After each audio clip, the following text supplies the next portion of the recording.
বেশি টেস্টি ছিল এই ডিম রেসিপিটা।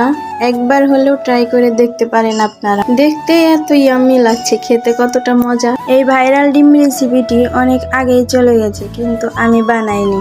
আজকে বানিয়ে দেখলাম, সত্যি অনেক মজা। আসসালামু আলাইকুম, কেমন আছেন সবাই? আজকে আপনাদেরকে দেখাবো ভাইরাল ডিম রেসিপি। এর জন্য আমার লাগছে বিট লবণ, 2 চামচ সস, শসা, লেবু, পেঁয়াজ কুচি, ধনিয়া পাতা, শুকনা মরিচ ভাজা, পরিমাণ মতো কাসুন্দি। আর যেটা হলে চলবেই না, সেটা হচ্ছে তেঁতুলের আচার। আর মোস্ট ইম্পর্টেন্ট সেটা হচ্ছে ডিম। এটা ছাড়া তো বানানো যাবে না। তাহলে চলুন এবার দেখে আসি কি করে এই রেসিপিটা বানালাম। প্রথমে শুকনো মরিচগুলো ভালো করে ডলে নেব। সব মশলাগুলো আলাদা আলাদা ভাবে ডলে নেব, তাহলে খেতে অনেক বেশি ভালো লাগবে।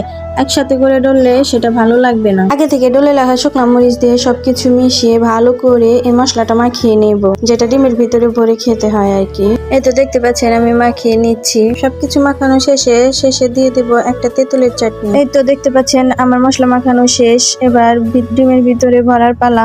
দেখুন কিভাবে বলছি, চাকু দিয়ে সামান্য পরিমাণ কেটে নিতে হবে, যাতে পুরাটা কেটে না যায়। এরপর চামচ দিয়ে অল্প অল্প করে ভিতরে ভরে তার উপর তেঁতুলের চাটনি দিয়ে দিব অল্প কিছু পরিমাণে। এই তো দেখতে পাচ্ছেন আমার ডিম রেসিপিটা বানানো হয়ে গেছে। এখন শুধু খাবার পালা। দেখতে কতটা ইয়াম্মি লাগছে দেখতেই পাচ্ছেন। তো অনেক মজা করে খেয়েছি। আপনাদের যদি ভালো লাগে তাহলে আপনারাও বানিয়ে খেতে পারেন। আজকে পর্যন্ত, আল্লাহ হাফেজ।